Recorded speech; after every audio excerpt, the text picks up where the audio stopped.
This is the moment things started heating up in Cupertino, California.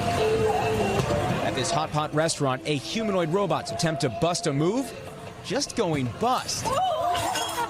Items flying in the air.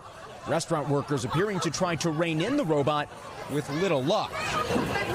The way this played out, it's funny, but what are the potential risks of a robot like that going haywire in a tight restaurant setting? No, my reaction was first laughter, and then I immediately said out loud, this is very scary and very unsafe.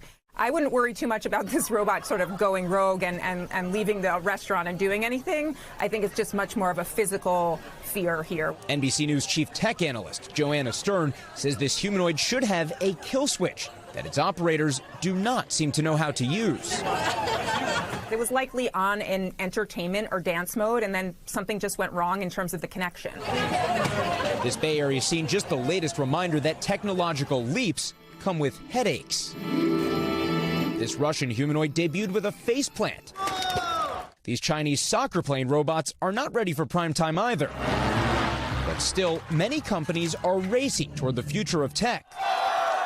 In China, these robots are even helping police. But Stern says both the hardware and AI have room to grow. This can be a huge billion-trillion-dollar business for companies all over the world. But it also is going to change the economics and the way people work. This latest hiccup happened at a Bay Area Haidilao restaurant.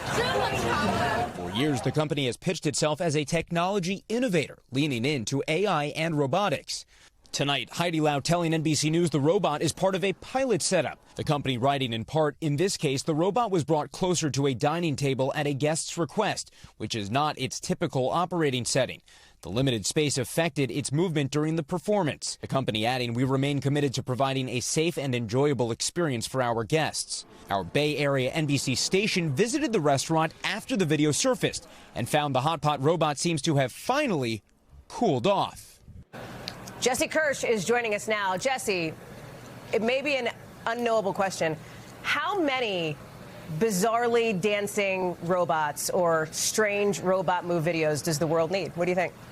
I don't know how many cringy moments we have in our future, but I can tell you about how many robots who might be capable of this we might be seeing in the future, Hallie. According to a 2025 piece of research from the Bank of America Institute, we could be seeing 3 billion humanoids out in the world by 2060, with almost 2/3 of those being in people's homes. But we need to take a moment and do a reality check here. When we think about robots today, as Joanna Stern, our colleague, points out, a lot of them are in factory settings, right? Controlled environments, you're doing the same movements again and again. You know largely what's happening in those spaces. But when you go into a restaurant, when you go into someone's home, that's improv. You cannot predict that. That requires a lot more technology, potentially. And then if you want to be a good dancer, I mean, you can't teach that, Hallie. So who knows when we'll be seeing that. And you would know, Jesse, as I know you know, it's in you or it's not. So people are just going to have to take our word for it on that. We're not showing them tonight. Right.